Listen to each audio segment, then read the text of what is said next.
Sesi selanjutnya adalah sesi tanya jawab antara Bapak Ibu dengan guru kita. Bagi yang ingin bertanya, silahkan klik tombol raise hand-nya. Nanti dengan durasi waktu yang diberikan, kita akan sampaikan kepada Ustadz selebar-lebarnya dan seluas-luasnya. Namun seandainya pertanyaan dari Bapak Ibu tak sempat Ustadz jawab, insya Allah di episode akan datang akan kita jawab pertanyaan dari Bapak Ibu semua. Yang pertama, kami persilahkan kepada Bapak Acep dari Cianjur untuk memberikan pertanyaan kepada guru kita. Silakan kepada Bapak Acep. Alhamdulillah, terima kasih. Assalamualaikum warahmatullahi wabarakatuh. Perkenalkan, Pak Ustadz, saya Aceh. Mohon bertanya, ini tentang barusan yang Pak Ustadz sampaikan tentang tawajuh atau apa zikir. Mungkin yang sudah dikenal kita ada torikot itu ya Ustadz ya. Torikot yang mutabaro itu yang alhamdulillah udah semacam ada torikot Qadiriyah Naksabaniyah. Nah itu menurut Ustadz itu bagaimana apa namanya, kan guru kita itu udah wafat tapi belum ada penerusnya yang di mungkin Ustadz yang dikenal Abah Anom itu di Tasik. Nah itu Abah Anom. Nah itu bagaimana kakaknya buat saya ketika untuk apa namanya, karena mungkin saya awam gitu ya, masuknya awam maksudnya apa keyakinan, bukan keyakinan untuk lebih kuat lagi ketika saya contoh udah dibaiat oleh wakil takin dari beliau almarhum Kiai Ahmad Sugeng Arifin, juga bagaimana tuh untuk ketika udah dibaiat oleh beliau oleh wakil takin itu, terus kita sekarang mengikuti zikir dari Ustadz Iswadi contoh diberikan bimbingan tentang baju dan tentang teori tentang ketuhanan. Apakah saya apa sebutnya, bukan selingkuh apa namanya, jadi nggak apa, jadi dua apa, minta bimbingan dari mursyid yang apa, maksudnya selain Abah Anom itu kalau orang meninggal, karena saya juga sedang mencari yang betulnya bahas bagaimana hidup ini, bagaimana terus cara bertorikot bagaimana, dan bagaimana baiknya apa sih sebetulnya apa harus bagaimana gitu kita itu ketika hidup itu yang betulnya bagaimana, mohon bimbingannya, mungkin Pak Ustadz lebih memahami apalagi yang tadi Ustadz utarakan tentang kita apa tawajuh antara guru itu. Nah, saya kan sebetulnya ingin itu semacam apa namanya, komunikasi semacam emosional begitu dengan guru atau Abah Anom yang sudah wafat.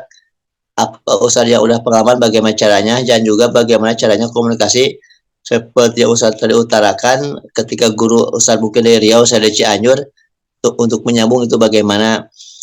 Yang terakhir, punten, maaf, apakah ketika kita komunikasi yang mau Ustadz utarakan dengan Allah, apakah itu menurut syariat atau apa tuh apa? Apakah kita menganggap ada dua gitu yang ada secara hukum tauhid, mungkin yang sifat 20 bagi apa, bagi Allah yang wajib, misalnya wujudnya yang pertama yang ada hanya Allah. Terus ketika kita meyakini adanya apa, ketika ada kata-kata komunikasi, apakah kita termasuk dihukumi syirik itu apa? Mungkin usah lebih memahami apa yang saya tanyakan. Terima kasih, mohon maaf bertele-tele. Ya. Assalamualaikum warahmatullahi wabarakatuh. Waalaikumsalam warahmatullahi wabarakatuh. Baik, terima kasih Bapak atas pertanyaannya. Yang pertama mesti kita pahami dalam konteks pemahaman Ustadz, apapun nama torikot kita, Naksabandia, Satariyah dan sebagainya, kalau dalam pandang Ustadz itu tidak ada masalahnya. Yang penting bagaimana setiap torikot yang kita masuki itu mampu torikot itu atau pembimbingnya menghantarkan kita bagaimana kita bisa berlikok dengan Allah. Sebab di dalam Islam itu kita bagaimana kita bisa selamat kembalinya kepada Tuhan. Makanya jalan untuk kita bisa selamat dan sampai kepada Allah Allah dah bukakan jalan itu ke dalam diri kita masing-masing. Pertama, ada namanya jalan syariat. Nah, jalan syariat ini disebut namanya jalan yang zuhir. Nah, jalan yang zuhir itu kelihatan pada batang tubuh kita. Yang kedua, ada namanya jalan thariqat. Nah, jalan thariqat ini disebut namanya jalan yang batin. Jalan yang batin itu nampak pada kolbu kita. Yang ketiga namanya jalan hakikat. Ini yang sebenar jalan. Nah, sebenar jalan itu kelihatan dia pada ruh kita. Kemudian yang keempat, jalan ma'rifat. Ini yang disebut namanya kesempurnaan jalan. Kesempurnaan jalan itu pada diri kita itu yang disebut namanya dengan syir. Jadi keempat-empat jalan itu mesti kita tempuh untuk bisa sampai kepada Allah. Dan tugas guru, tugas mursyid, mesti mampu membimbing jamaahnya bagaimana jamaahnya itu bisa berliqah dengan Allah. Kita lihat, jalan syariat ini hanya mampu menghantarkan kita itu kepada jalan thariqat. Jadi syariat akan menghantarkan kita kepada thariqat. Tidak bisa syariat langsung kepada hakikat. Syariat menghantarkan kepada thariqat. Yang kedua, thariqat hanya mampu menghantarkan kita sampai kepada hakikat. Tak bisa thariqat menghantarkan kita kepada ma'rifat. Jadi thariqat ini hanya bisa menghantarkan kepada hakikat. Kemudian yang ketiga, hakikat akan menghantarkan kita sampai kepada ma'rifat. Jadi syariat menghantarkan kepada thariqat, thariqat menghantarkan kita kepada hakikat, hakikat menghantarkan kita kepada ma'rifat. Dan ma'rifat inilah yang akan menghantarkan kita bagaimana kita bisa berliqah dengan Allah, berjumpa dengan Allah. Jadi dalam paham Ustadz, pandangan Ustadz, apapun namanya terikat yang kita masuk, bagi Ustadz itu nggak ada masalahnya. Yang penting bagaimana terikat itu bisa menghantarkan kita ini berliqah dan bersua dengan Allah. Karena Allah cuma yang kita tuju. Ilahi anta maksudi, ya Tuhanku, ya Rabbku, engkau yang aku tuju, ya Allah, nggak ada yang lain ya Allah. Maka Allah sudah berikan jalan itu kepada diri kita tadi. Ya, syariat, tarikat, hakikat, dan ma'rifatnya. Itu yang pertama. Yang kedua, kalaulah Allah yang kita tuju dalam kita ini bersyariat, bertarikat, berhakikat, dan berma'rifat, lalu apa syariatnya? Disebut namanya syariatullah. Yang kedua disebut namanya tarikatullah. Yang ketiga disebut hakikatullah, dan yang keempat disebut ma'rifatullah. Jadi arahnya tetap syariatnya itu berdasarkan apa yang telah dibimbing dan dituntun Allah kepada kita. Sampai kepada tarikat, sampai kepada hakikat, dan sampai kepada ma'rifat. Kalaulah tarikat-tarikat yang kita pelajari selama ini, itu membawa atas nama seseorang, itu nggak ada masalah Pak, nggak ada menjadi apa sama Ustadz, penghalang bagi Ustadz untuk membimbing Bapak, dan tidak ada pula penghalang bagi Bapak untuk belajar sama Ustadz. Kuncinya kata Ustadz, seluruh tarikat yang kita pelajari, kok bernamalah tarikatnya itu, bagaimana tarikat itu betul-betul mampu menghantarkan jamaah itu sampai kepada Tuhan. Jadi jangan kita terjebak dengan nama-nama tarikatnya, karena semuanya itu mesti muaranya adalah sampai kepada Tuhannya. Mungkin itu paham Ustadz untuk memahami tarikat ini. Karena kalau kita duduk di tarikat, tidak akan sampai kita. Mesti ada dua jalan yang mesti masuk ini. Ada jalan hakikat dan ada jalan ma'rifat yang mesti kita tempuh. Namun kita tetap beradab sama guru kita, siapapun, karena mereka adalah pewaris Nabi. Kita beradab dengan mereka. Kemudian yang kedua, bagaimana cara kita ini bertawajuh? Apakah bertawajuh itu keluar diri atau ke dalam diri? Kalau kita bertawajuh ke luar diri atau ke dalam diri, dengan siapa kita bertawajuh? Padahal Allah itu cuma esa, Allah cuma tunggal. Lalu kenapa kok ada bahasa tawajuh? Nah, lihat. Zat dengan sifat tidak akan pernah dia berpisah. Ya. Seperti gula dengan manisnya. Nah, yang manis itu adalah sifatnya, dan yang gula itu adalah zatnya. Sekarang kalau kita ambil pemahamannya, siapa zat dan siapa sifat? Nah, sifat itu yang disebut namanya dengan Muhammad. Sedangkan zat itu yang disebut namanya dengan Allah. Nah, kalaulah sifat itu namanya Muhammad, lalu Muhammad ini apa bagi Allah? Muhammad itu yang disebut namanya kenyataan Allah. Muhammad itu adalah tajalinya Allah. Kalaulah Muhammad itu kenyataan Allah, tajalinya Allah, maka sebenarnya Muhammad itu tiada lain adalah Allah itu sendiri. Kalaulah Muhammad itu tiada lain adalah Allah itu sendiri, maka Allah itulah yang bercakap-cakap ke dalam dirinya sendiri. Kalau dibukakan turun dia ke hakikat, Allah berbicara dengan Muhammad, Muhammad juga berbicara dengan Allah. Sekarang kita turunkan bahasanya. Muhammad itu dalam bahasa syariat itu yang disebut namanya dengan hamba. Maka hamba berdialog dengan Allah. Allah pun berdialog dengan hambanya itu. Makanya Allah bilang, Ud'uni astajib lakum. Apabila hambaku bermohon kepada aku, berdialog dengan aku, astajib lakum, aku akan jawab setiap permohonannya. Maka siapa hamba tadi? Hamba itu yang disebut namanya Muhammad. Siapa Muhammad? Muhammad itu adalah tajalinya diri Allah di situ. Maka tetap secara pandangan hakikat ada dua wujudnya. Secara hakikat ada dua wujud. Wujud zat dan wujud sifat. Wujud Allah dan wujud Muhammad. Namun secara ma'rifat, Allah dan Muhammad, zat dengan sifat itu esa, satu dia. Inilah namanya bertawajuh, berdialog ke dalam diri ini. Namun dia tetap esa, nggak akan pernah dia berpisah cerai.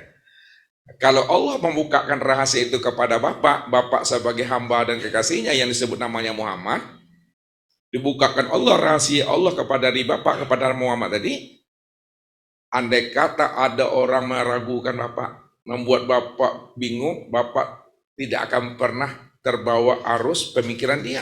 Karena Allah yang membukakan rahasia itu kepada diri Bapak. Tetap Bapak yakin dan istiqomah. Mau 1000 dalil dibawa orang kepada kita, mau tidak ada dalil yang dibawa orang kepada kita, untuk merubah pemahaman kita, tetap kita yakin kepada Allah. Karena Allah itulah dalil yang sebenarnya. Allah itulah dalil yang sebenar-benarnya yang mesti kita yakini dengan isbatul yakin tadi itu. Andai kata pun tidak ada dalil, karena Allah itu yang dalil yang sebenarnya. Maka sulit untuk membukakan rahasia itu sebenarnya kalau kita belum masuk ke dalam wilayah itu. Nah, makanya dengan kesungguhan kita nanti mengenal dan menemui Allah, Allah akan bukakan jalannya. Tapi Allah membukakan jalan itu tentu melalui namanya kekasihnya. Makanya Allah bilang, wattabi' sabila man anaba ilayya. Ikuti olehmu hambaku, waliku dan kekasihku yang mana dia telah tahu jalan pulang dan kembali kepada aku. Dia telah berjumpa dan berlikok dengan aku. Dia sudah bisa bercakap-cakap dengan aku. Ikuti dia. Maka itulah nanti yang akan membimbing dan menuntun kita bagaimana kita bisa berdialog dengan Tuhan itu. Memang sulit untuk memahaminya dengan akal. Karena itu wilayahnya wilayah rasa itu. Ustadz yakin, ya, dengan keyakinan Bapak belajar, memahami, mengenal Tuhan, Allah akan bukakan rahasia dari Bapak. Tinggal waktunya aja lagi Bapak. Ya, yang penting sekiranya kita belum mampu memahami setiap ilmu yang dibukakan oleh guru, siapapun gurunya, maka kita tidak boleh berburuk sangka dengan guru itu dan tidak boleh kita berburuk sangka dengan ilmu itu. Ya, tetap kita yakin dan percaya, namun belum ada anugerah Allah untuk memahaminya pada saat itu. Nah, contoh, ada jamaah ustadz sudah 5 tahun belajar Pak. Berzikir, belajar. Yang didengarnya dari Ustadz itu saja sampai dia hafal ucapan Ustadz tuh. Bisa dia mengkalam-kalamkan kalam Ustadz itu kepada kawannya. Tapi dia tidak paham apa yang diucapkannya. Tidak mengerti dia apa yang disampaikannya. Padahal dia hafal sampaikannya. Pada saat itulah malam, pas ngaji, barulah terbuka rahasianya. Apa kata beliau sama Ustadz? Ustadz, saya sudah 5 tahun mengaji sama Ustadz. Apa yang Ustadz sampaikan saya sudah paham. Tanda saya paham, saya hafal. Tanda saya paham, saya bisa menyampaikan sama orang. Tapi barulah malam ini baru saya tahu makna yang sebenarnya dari setiap apa yang Ustadz sampaikan. Selama ini hanya saya menyampaikan begitu-gitu aja. Cukup hafal saja, tapi saya tidak tahu makna yang sebenarnya. Barulah malam ini saya tahu bagaimana memahami yang sebenarnya. Jadi, hidayah itu tidak langsung diberikan Allah kepada diri beliau walaupun sudah 5 tahun belajarnya. Tapi pada malam itulah beliau dapat pahamnya. Walaupun kalimat itu beliau sudah hafal dan kalimat itu sudah sering beliau sampaikan kepada kawannya. Cuma pahamnya baru malam inilah Ustadz saya tahu maksud yang sebenarnya. Itulah rahasia ilmu itu Pak. Nanti Allah juga akan bukakan seperti itu kepada Bapak. Sama dengan Ustadz. Ustadz kalau backgroundnya ayat hadis cukuplah Pak untuk menghafalnya. Kemudian buku-buku banyak Ustadz baca. Tapi Ustadz tak paham apalah maknanya ini. Ini ayatnya, ini hadisnya. Tak paham Ustadz memahami ayat itu. Memahami perkataan dalam buku. Tapi ketika Allah bukakan rahasianya kepada Ustadz, ngomong di sini, barulah Ustadz tahu membaca dan memahami apa makna ayat, apa makna hadis, apa makna yang tersirat di balik buku-buku yang Ustadz baca itu. Allah yang bimbingnya. Disitulah Ustadz tambah yakin. Memang berguru kepada Allah itulah sebenar-benarnya jalan. Tidak ada yang lain daripada itu. Makanya bahasa buku dengan bahasa lisan berbeda. Apalagi dengan kalam Allah yang langsung Allah berikan kepada diri Bapak. Ustadz yakin prosesnya nggak lama bagi Bapak. Kalau Bapak yakin, Ustadz akan bimbing itu. Kita akan bertawajuh bersama-sama, Ustadz akan tunjuki caranya. Bagaimana cara bertawajuh itu sebenarnya. Ya, tidak ada yang tidak mungkin. Ini namanya ilmu hikmah. Ini namanya ilmu rahasia. Itu jawabannya Pak untuk ini. Ya. Dapat coba Pak. Kalau ada lupa Ustaz lagi pertanyaannya tadi apa? Halo. Assalamualaikum. Itu tuh tentang komunikasi itu. Ya. Berkomunikasi kita dengan guru, ruhani kita itu nggak ada terhijab dengan ruang dan waktu. Karena kecepatan ruhani kita itu melebihi kecepatan cahaya. Dengan siapapun kita bisa berkomunikasi, Pak. Makanya Allah bilang, waruh ilahi fi yaumin kana miqdaru khamsina alfasana. Bahwa kecepatan ruhani itu, nur itu melebihi kecepatan cahaya, 50.000 tahun kecepatan cahaya. Makanya dengan siapa saja bisa kita berdialog. Tapi ada dialog secara batin sama-sama terbuka. Contoh, Bapak di sana, Ustadz di sini. Apa yang Ustadz kalamkan Bapak paham di situ. Apa yang Bapak sampaikan sama Ustadz paham. Ini yang dialog batin itu. Secara batin. Yang kedua, kalau Bapak terbuka ruhani Bapak, Ustadz bisa hadir di depan Bapak tuh. Tapi memandangnya bukan dengan ini, melatih pertamanya, dengan ini mandangnya. Bisa bertajali dia Pak. Bertajali Bapak itu maksudnya gini, bisa pecah 3 diri Ustadz, bisa 6, bisa 9, sesuka Ustadz bisa. Dipecah dia. Itu namanya proses tajali tadi.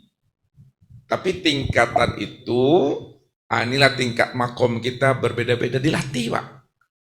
Nah, kalau Ustadz berdialog dengan siapapun, insya Allah, kalau memang Ustadz ingin berdialog itu, nggak ada penghalangnya. Nggak ada penghalangnya Pak untuk itu. Kemana aja kita masuk bisa. Cuma mesti dilatih. Makanya dikatakan oleh Nabi, ittaqu firasatal mu'min fa innahu binurillah. Takutlah kamu, hati-hatilah kamu, mawas dirilah kamu dengan firasatnya orang mukmin. Karena dia memandang bukan dengan ini, tapi dia memandang dengan ini dia. Ada pandangan zohir, ada pandangan batin. Nah, contohnya gini, ada namanya ya syariatnya orang syariat, ada namanya torikat orang syariat, ada namanya hakikat orang syariat, dan ada pula namanya makrifat orang syariat. Itu pertama. Yang kedua, ada namanya syariat orang torikat, ada namanya torikat orang torikat, ada namanya hakikat orang torikat, dan ada pula namanya makrifat orang torikat. Yang ketiga, ada namanya syariat orang hakikat, ada namanya torikat orang hakikat, ada namanya hakikat orang hakikat, dan ada namanya makrifat orang hakikat. Yang terakhir, ada sebutannya syariat orang makrifat, ada sebutannya torikat orang makrifat, ada sebutannya hakikat orang makrifat, dan ada sebutannya makrifat orang makrifat. Nah, makom kita di mana? Jadi kalau makom kita sudah sampai kepada makom makrifatnya orang makrifat, tidak ada yang aneh. Kenapa? Allah sudah katakan, maka zabal fuad maro'a. Hati ini tidak akan pernah membohongi apa yang dipandangnya.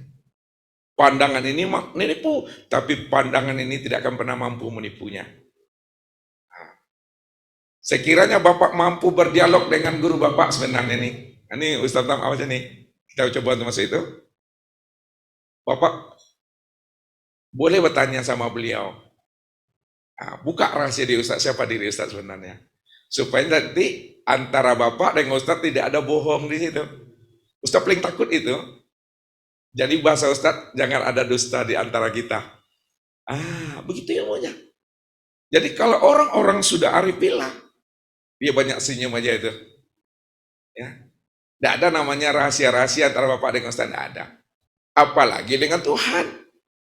Kalau Allah yang menjadi rahasia diri kita, apa yang kita perbuat Allah tahu, karena Allah yang menjadi rahasia diri kita. Contoh memahaminya. Ayah ibu kita, bagi anak-anaknya, Ustadznya, orang tua Ustadz itu adalah pemegang rahasia diri Ustadz. Kapan Ustadz lahir, di mana disekolahkannya, bagaimana tabiat dan karakter Ustadz, orang tua Ustadz tahu. Kenapa? Karena orang tua Ustadz itulah yang menjadi rahasia diri Ustadz.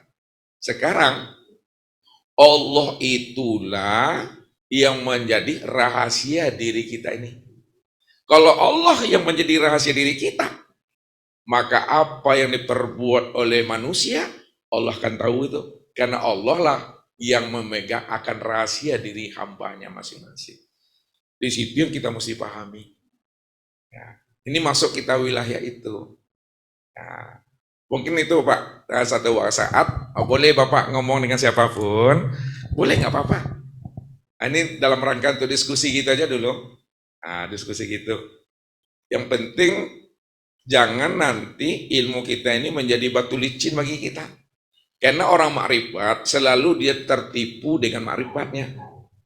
Orang ahli hakikat juga selalu tertipu dengan hakikatnya. Orang tarikat juga selalu tertipu dengan tarikatnya. Orang syariat tertipu dengan syariatnya. Contoh, ini maminya. Orang syariat bisa tertipu dengan syariatnya. Maksudnya, orang syariat kadangkala tertipu dengan amal-amal ibadahnya. Dia merasa bahwa amalnya telah banyak. Dia menganggap amalnya ini adalah tiket bagi dirinya untuk bisa sampai kepada Allah. Bisa masuk ke surga Allah. Kenapa? Karena dia mengira amal itu adalah tiketnya, amal itu adalah kendaraannya untuk bisa sampai kepada Allah. Itu tertipu.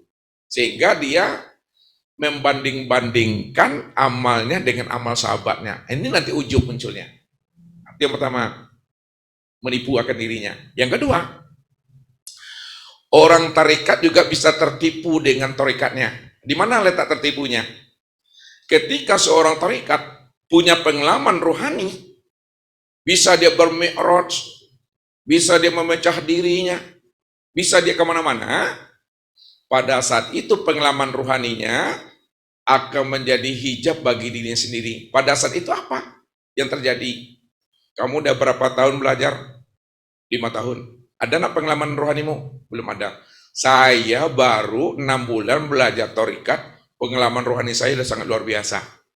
Jadi ketika dia membandingkan pengalaman rohaninya dengan sahabatnya, sahabatnya tidak punya pengalaman rohani, dia punya pengalaman rohani, itu menjadi hijab. Kenapa? Dia mengira pengalaman rohaninya itulah yang sebenar-benarnya. Bisa mi'raj, bisa kemana-mana. Padahal itu tipu daya. Padahal Allah jadikan pada dirinya ada pengalaman rohani sebenarnya untuk menambah keyakinan dirinya terhadap Tuhan. Karena orang ini baru dia yakin setelah dia melakukan proses rohani. Kalau tidak ada pengalaman rohani, dia nggak yakin.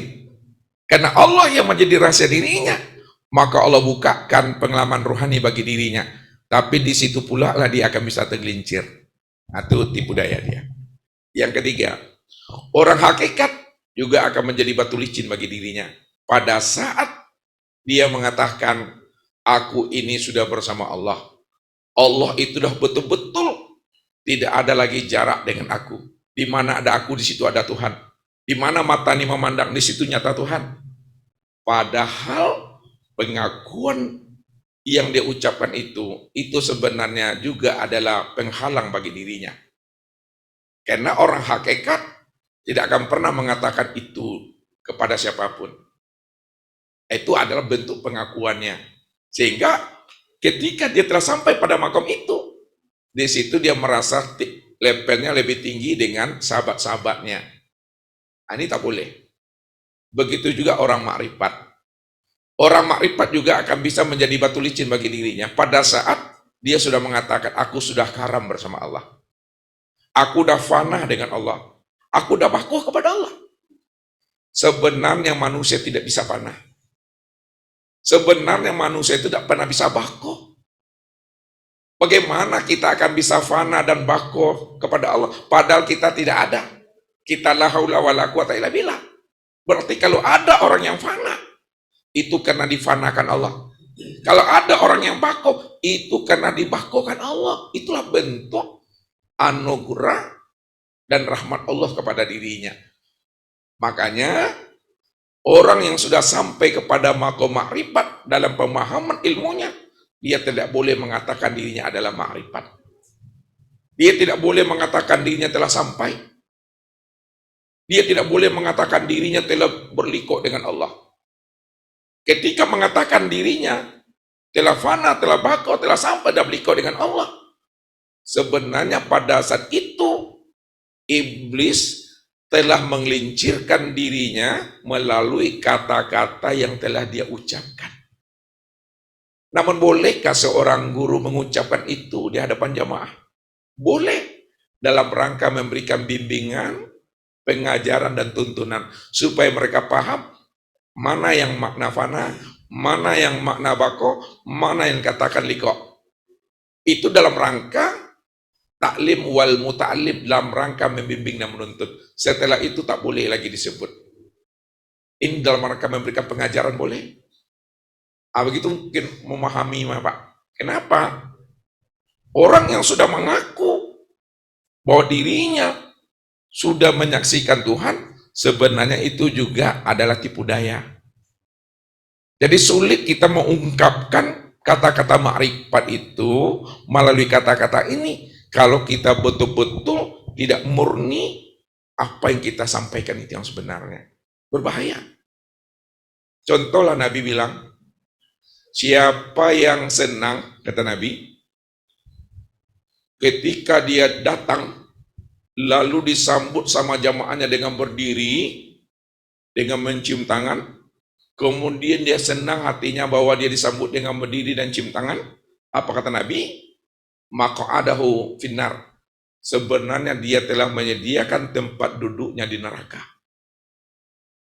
Jadi sambutan, penghormatan, takziman, takriman jamaah kepada guru, bisa jadi semua takriman takzim itu menjadi penghalang bagi dirinya, menjadi batu licin bagi dirinya, membuat dirinya itu bisa tergelincir untuk bisa sampai kepada Allah. Kenapa muncul ujub di sini? Ini yang takut kita memahami itu. Tapi bagaimanapun seorang guru, seorang mursyid, dia tidak gila dengan pujiannya. Andai kata ada jamaah seperti itu, itulah dalam rangka adab dia kepada guru. Namun guru tidak boleh bangga dan senang terhadap takriman, takziman, adab jamaah kepada dirinya. Tetap dia mampu memulangkan itu kembali kepada Allah. Contoh, ketika Bapak memandang Ustadz, Bapak dalam pandang Bapak, Ustadz ini adalah pembimbing Bapak, gitu. Kalau Bapak memandang Ustadz sebagai pembimbing, lupa Bapak memandang di balik diri ini nyatanya wujud Allah, ketika itu bisa jadi Bapak menjadikan diri Ustadz ini menjadi berhala bagi diri Bapak. Ya. Kalau Bapak tak mampu memandang di balik diri insan ini, la maujud ilallah, boleh jadi Bapak menjadikan diri Ustadz ini menjadi berhala bagi diri Bapak. Ini berbahaya. Begitu juga Ustadz memandang diri Bapak. Ketika Ustadz tidak mampu memandang rahasia di balik diri Bapak itu adalah nyatanya Allah, juga Ustadz telah menjadikan diri Bapak adalah sebagai berhala bagi diri Ustadz tadi itu. Maka pandangan kita mesti pandangan Allahnya. Ini yang diingatkan oleh Nabi. Man nazara ila say'in malam yarallahu fihi fahuwa batil. Barang siapa yang bisa memandang kepada sesuatu lalu dia tidak mampu memandang Allah pada sesuatu itu, itulah pandangan yang berdosa.